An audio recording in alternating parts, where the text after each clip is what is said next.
ఇక్కడ బీఆర్ఎస్ గురించి కూడా మాట్లాడుకోవాలి. క్రియాశీలక రాజకీయాల్లో ప్రెసెంట్ ఇటు కేసీఆర్ కనిపించడం లేదు, జస్ట్ కేటీఆర్ మాత్రమే ఇటు ప్లాన్స్ ను రచిస్తున్నారు అండ్ టీమ్ ను ముందుకు తీసుకెళ్తున్నారు. బట్ అప్పటి నుండి ఇక్కడ ఒక్కసారి కూడా విజయం సాధించిన దాఖలాలు మనకు కనిపించలేదు. ఎక్కడ ఫెయిల్ అవుతున్నారు అనుకోవాలి? ఇప్పుడు క్రియాశీలక రాజకీయాల్లో కేసీఆర్ లేడనేది అది రాంగ్ అసెస్మెంట్. అది కాంగ్రెస్ పార్టీ చెప్పేది తప్ప మనం చెప్పాల్సింది అది కాంగ్రెస్ పార్టీ కావాలని అటాక్ అంటున్నారు. కేసీఆర్ క్రియాశీలక రాజకీయాల్లో లేకపోతే ఆయన ఎక్కడ సన్యాసం తీసుకున్నాడా? సో ప్రజల్లో కనిపించకపోవడము అనేది ఏంటి? పార్టీ అనే ముఖ్యమంత్రి కాదు ఇప్పుడు, అందువల్ల ప్రచారం చేయలేదు కనుక క్రియాశీలక రాజకీయాలు గుడ్ బై చెప్పాలనుకుంటే పొరపాటు. అలా అంటే కాంగ్రెస్లో అందరు మంత్రులు ఈ క్యాంపెయిన్లో పాల్గొన్నారా? ఇక రేవంత్ రెడ్డి కనిపించినట్టు బట్టి విక్రమార్క కూడా కనిపించలే. మరి బట్టి విక్రమార్క క్రియాశీలక రాజకీయాలు దూరం అయ్యాడని అనుకోగలమా? అందువల్ల ఎన్నికల ప్రచారంలో పాల్గొన్నంత మాత్రాన క్రియాశీలక రాజకీయాల్లోనే లేడు అనే కంక్లూజన్కి రావడం కరెక్ట్ కాదు. పార్టీని కొన్ని సందర్భాల్లో వెనకాలండి కూడా నడిపిస్తూ ఉంటారు, సందర్భం వచ్చినప్పుడు రంగంలో దిగవచ్చు. అది కేసీఆర్ స్టైల్ కూడా. అది కేసీఆర్ ఈవెన్ అధికారంలో ఉన్నప్పుడు కూడా, ఈవెన్ ఉద్యమ కాలంలో కూడా కొన్ని రోజుల పాటు ఓపెన్ ప్లాట్ఫామ్లో కనిపించేవాడు కాదు, కానీ సడన్గా రంగంలో దిగాడు. అందువల్ల నాకున్న సమాచారం ప్రకారం కేసీఆర్ ఇది కంప్లీట్లీ యాక్టివ్, పార్టీని అన్నీ తానే నడిపిస్తున్నాడు. ఆయన వ్యూహాత్మకంగా ఈ ఎన్నికల్లో ప్రచారంలోకి రాలే. ఆ వ్యూహం రైటా రాంగా తర్వాత సంగతి. కానీ క్రియాశీలక రాజకీయాల్లో కేసీఆర్ లేడు అన్నది ఆయన ప్రత్యర్థులు చేసే రాజకీయ విమర్శ తప్ప నిజం కాదు. ఇకపోతే కేటీఆర్ పని అయిపోయింది, కేసీఆర్ పని అయిపోయింది. ఒక ఎన్నికతో ఇప్పుడు బీహార్లో ఘోరంగా ఓడిపోయారు కనుక రాహుల్ గాంధీ పని అయిపోయిందని బీజేపీ చెప్పడం లేదా? అలా అంటే 11 ఏళ్ళుగా రాహుల్ గాంధీ ఓడిపోతూనే ఉన్నాడు కదా. ఈ మధ్య బీజేపీ 95% రాహుల్ గాంధీ ఓడిపోయాడు, రాహుల్ గాంధీ వేస్ట్ అని చెప్పగలమా?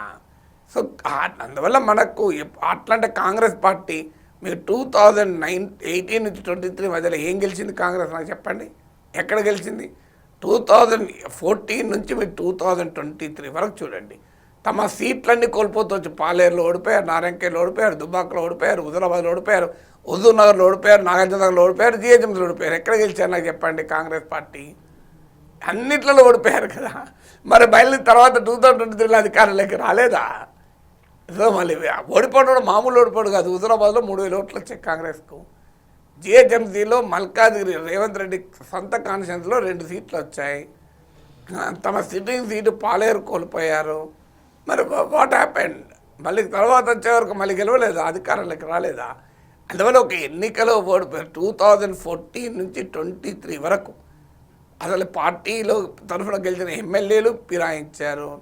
పార్టీ గందరగోళంలో ఉండే, పార్టీ ఏ ఎన్నిక గెలవలేదు. Sitting seat Huzurnagar sitting seat ఓడిపోయారు. మీరు అయినా కూడా పార్టీ మళ్ళీ అధికారంలోకి రాలేదు 23లో. అందువల్ల ఒక్క జూబ్లీలు ఉప ఎన్నికతో కేసీఆర్ పని అయిపోయింది, కేటీఆర్ పని అయిపోయింది, బీఆర్ఎస్ పని అయిపోయింది. ఇట్లా పని అయిపోదు రాజకీయాల్లో. ఒక ఎన్నికే, ఆ తర్వాత నెక్స్ట్ ఎన్నిక, మళ్ళీ నెక్స్ట్ ఎన్నికే. Yes, correct. అయితే దీనికి సంబంధించి కవిత కూడా కమెంట్ చేశారు. అసలు కవిత కేటీఆర్, హరీష్ రావులకు సంబంధించి ఎస్పెషల్లీ ఈ ఎలక్షన్కు సంబంధించి ఏమన్నారో ఒకసారి చూద్దాం. మొన్న సోషల్ మీడియా ట్విట్టర్ ఇచ్చిపెట్టి గ్రౌండ్లోకి రావాలి, వస్తే బాగుంటుంది ప్రజలకు. ఇంకో పక్క హరీష్ అన్న మోసం చేయడం బంద్ చేసి నువ్వు కృష్ణునివా, నువ్వు అర్జున్వా, ఏందో డిసైడ్ చేసుకొని ఆ పాత్ర ఏందో స్ట్రేట్ ఫార్వర్డ్ చేయాలి. వీళ్ళు పేరుకు కృష్ణార్జునాలు పెట్టుకుంటారు, ఒకరి మీద ఒకరి బాణం వేసుకుంటే. పాపం బలేది ఎవరే, టీఆర్ఎస్ కార్యకర్తలు కదా. ఇప్పుడు నిన్న నిజంగా చెప్తున్నా, నేను వచ్చి మెదక్ జిల్లాలో ఉన్నా అంటే జూబ్లీస్ ఎన్నికల తర్వాత కొన్ని వేల మంది బీఆర్ఎస్ కార్యకర్తలు, కొన్ని వేల మంది నేను చెప్తున్నా, అక్క మీతో ఉంటాం, మీతో వస్తాం, వీళ్ళు నమ్ముకుంటే ఉండలేదు. నేను కూడా చెప్తున్నా, తమ్ముళ్ళు మీరు వీళ్ళిద్దరు నమ్ముకుంటే వాళ్ళు ఒకరినొకరు బాణాలు వేసుకుంటే సరిపోతుంది. పక్కోని మీద వేయరు, పక్కపాటోని మీద వేయరు, మనోళ్ళనే. అరే ఇక్కడ నిన్న నేను ఒకరింటికి పోతే పాపం ఆయన పక్కకు పిలిచి చెప్తున్నాను, అక్క ప్లీజ్ మీరు నమ్మకండి, వీళ్ళు మనకు పార్టీ చేస్తలేరు పని అంటే. నేనే లేను కదా పోయి పార్టీలు అంటే, లేదక్క మేము మీతోనే ఉంటాం, పార్టీ కార్యకర్తలకు మాత్రం ఏమాత్రం లాభం జరగలే అని చెప్తున్నాను. ఒక పక్క సార్ ఇటు సొంత చెల్లె ఇటువంటి కమెంట్స్ చేస్తున్నారు. కవిత చేస్తున్న ఈ కమెంట్స్ని అసలు ఎలా చూడాలంటారు? ఎట్ ద సేమ్ టైం ఇది బీఆర్ఎస్కి ఒక పెద్ద నెగిటివ్ ఫ్యాక్టర్ అయ్యే అవకాశం కూడా ఉందనుకోవచ్చు. రాజకీయాల్లో సొంత చెల్లె అని ఉండదు. జగన్కు సొంత చెల్లె షర్మిలనే శత్రువుగా మారలేదా? ఇప్పుడు లేటెస్ట్గా రోహిణి ఆచార్య లాలు కూతురు, తేజస్ యాదవ్ సొంత చెల్లె, నాకు ఫ్యామిలీతో సంబంధం లేదు, పార్టీతో సంబంధం లేదని ఇప్పుడు లేటెస్ట్ డెవలప్మెంట్ మాట్లాడడం లేదా? తేజ్ ప్రతాప్ యాదవ్ లాలుకు వ్యతిరేకంగా ఫైట్ చేయలేదు, సొంత బ్రదరే కదా. స్టాలిన్కి వ్యతిరేకంగా సొంత సోదరుడే కదా అలగిరి, ఫైట్ చేయలేదా? సో మీకు రాజ్ ఠాక్రే, ఉద్ధవ్ ఠాక్రేల సొంత కజిన్లే కదా, ఈ మధ్య కలిసారు కానీ చాలా రోజులు కలవలేదు కదా. రాహుల్ గాంధీ, వరుణ్ ఫిరోజ్ గాంధీ సొంత పెదనాన్న చిన్న పిల్లలే కదా. సోనియా గాంధీ, మనేకా గాంధీ సొంత తోటికోడలే కదా. ఇట్లా ఎన్నో ఉదాహరణలు చెప్పచ్చు మనం. సో రాజకీయాలు అలా ఉంటుందా? రాజకీయాల్లో ఎవరి దారి వాళ్ళది. ఫ్యామిలీస్లో సొంత చెల్లెలు అనేది ఉండదు. వ్యాపారాల్లో, రాజకీయాల్లో ఎవరి పర్సనల్ అంబిషన్ వాళ్ళకు ఉంటాయి. సో కవిత పర్సనల్ అంబిషన్ కవితకు ఉంది. She has every right to have personal aspiration. అందువల్ల ఆమె అక్కడ షర్మిలలాగా, షర్మిల చంద్రబాబు నాయుడు టార్గెట్ చేయదు, జగన్ టార్గెట్ చేస్తుంది. అంటే అధికార పార్టీ పైన పోరాడకుండా ప్రతిపక్ష పార్టీ మీద పోరాడితే రాజకీయంలో డెవలప్ అవుతారా? నీకు మంచైనా చెడైనా నువ్వు అధికార పార్టీ నిలదీయాలి. షర్మిల అధికార పార్టీ నిలదీయడం మానేది అవకాశం వచ్చినప్పుడు ప్రతిపక్ష పార్టీ నిలదీస్తుంది. ఇప్పుడు కవిత ఎవరిపైన పోరాడాలి? అధికారంలో ఉన్న వారి మీద పోరాడాలి.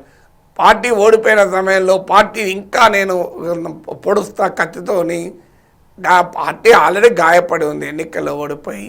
నిజంగానే పార్టీ పట్ల నిబద్ధత ఉంటే గాయం తగిలిన చోట కత్తితో పొడవరు కదా. సో అందువల్ల అయితే ఆమె ఎజెండా ఆమెకు ఉండొచ్చు, ఆమె ఎజెండా ఆమెకు ఉంటుంది, కేటీఆర్ ఎజెండా కేటీఆర్కి ఉంటుంది, హరీష్ రావు ఎజెండా హరీష్ రావుకి ఉంటుంది. ఆమె ఎజెండా ప్రధానంగా హరీష్ రావును కౌంటర్ చేయడం. ఆమె ఎజెండా కేసీఆర్ రాజకీయ వారసత్వం తనకు రావాలి అని. ఆ రాజకీయ వారసత్వం ఇప్పుడు కేటీఆర్తో ఉంది, పోటీ పడుతున్నది హరీష్ రావు. అందులో వాళ్ళిద్దరు కాక నాకు ఇవ్వాలన్నది ఆమె లాజిక్. అలాంటప్పుడు కేటీఆర్ను, హరీష్ రావును అటాక్ చేయకుండా ఇంకెవరిని అటాక్ చేయగలుగుతుంది? ఆమె రేవంత్ రెడ్డి ప్లేస్ తీసేసి తాను కూర్చోవాలని అనుకోవడం లేదు కదా. అది ఇంకా చాలా అది ఇప్పుడు కాదు కదా. ఇప్పుడు కావాల్సింది ఆమెకి ఏంటి? బీఆర్ఎస్లో తన నాయకత్వం కావాలి, కేసీఆర్ వారసత్వం కావాలి. ఆమె కేసీఆర్లో బీఆర్ఎస్లో వారసత్వం కొరకు ఫైట్ చేస్తోంది కనుక ఆమె ప్రధానమైన దృష్టి ఎటుంటుంది? కేటీఆర్ను, హరీష్ రావు లీడర్షిప్ను ఇల్లెజిటిమైజ్ చేయాలని ఉంటుంది. ఇప్పుడు కేటీఆర్ సోషల్ మీడియాలోనే ఉన్నాడు, ఫీల్డ్లో లేడు అనడం పూర్తిగా తప్పు. ఇప్పుడు మా కమ్యూనిటీ కూడా కేటీఆర్ వచ్చాడు ఎలక్షన్లో, ట్విట్టర్లోనే ఉన్నాడా? ఇప్పుడు సోషల్ మీడియాలో యాక్టివ్ ఉంటే ఫీల్డ్లో యాక్టివ్ లేడని అంటే తప్పు కదా. ఇప్పుడు సోషల్ మీడియాలో యాక్టివ్ ఉండొచ్చు, ఫీల్డ్లో కూడా యాక్టివ్ ఉండొచ్చు. నరేంద్ర మోడీ చాలా యాక్టివ్ సోషల్ మీడియాలో అని చెప్పి నరేంద్ర మోడీ ప్రజల్లో లేడు, సోషల్ మీడియాలో ఉండడం అని అనగలమా? సో రాజకీయ సోషల్ మీడియాలో ఉండడం అనేది అవసరమే తప్ప అది ఉంటే ఇది లేదు, ఇది ఉంటే అది లేదంటే ఎట్లా రాజకీయం అవుతుంది? కేటీఆర్ ఫీల్డ్లో లేకపోతే జూబ్లీహిల్స్ క్యాంపెయిన్లో ఎవరున్నారు ఫీల్డ్లో? కేటీఆర్ హరీష్ రావు లేకపోతే మనము హానెస్ట్గా మాట్లాడాలి. కేటీఆర్ సోషల్ మీడియాలో కూర్చొని ట్విట్టర్లో పోస్ట్ పెట్టి కూడా కూర్చున్నాడా? మీకు గల్లీ షేక్పేట్లో రోడ్ షో చేయలేదా? జూబ్లీహిల్స్లో గల్లీ తిరగలేదా? సో మన కవిత ఎజెండా కవితకు ఉండొచ్చు, కానీ రియాలిటీ కాదు కదా అది. So what all the agendas are? ఇక్కడ చూసుకుంటే ఆవిడ చేస్తున్న ఈ స్టేట్మెంట్స్ ఏ వారసత్వాని కోసం అయితే ఆవిడ పోరాడుతుందో అదే పార్టీకి ఆవిడ ఒక నెగిటివ్ ఫ్యాక్టర్ లాగా వెళ్తున్నారు. అయినా సరే ఆవిడ అలానే మాట్లాడుతున్నారు. సో దీనికి సంబంధించి కేసీఆర్ ఏమైనా ఇన్వాల్వ్ అయ్యి మాట్లాడే అవకాశాలు ఏమైనా మేబీ ఇన్ ద ఫ్యూచర్ ఉండొచ్చు అనుకోవాలా? కేసీఆర్ ఎందుకు ఇన్వాల్వ్ అవుతారండి? కేసీఆర్ స్థాయికి ఇప్పుడు ఆయన కవిత మీద అటాక్ చేయాలి. ఆయన ఫైన్ పోరాటం కేసీఆర్ రేవంత్ రెడ్డి మీదనే పోరాటం అంటాడు, నా స్థాయి కాదంటాడు. సో అలాంటి వాడు కేసీఆర్ కవిత మీద ఫైట్ చేస్తాడా? కేటీఆరే పట్టించుకుంటాడు, కవితను అటాక్ చేయడం లేదు. హరీష్ రావు కూడా మానేశాడు. కేసీఆర్ ఎందుకు దిగుతాడు? ఆవిడ ఆల్రెడీ పార్టీ నుంచి ఎక్స్పెల్ చేశారు. ఇక why will BRS worry about Kavitha?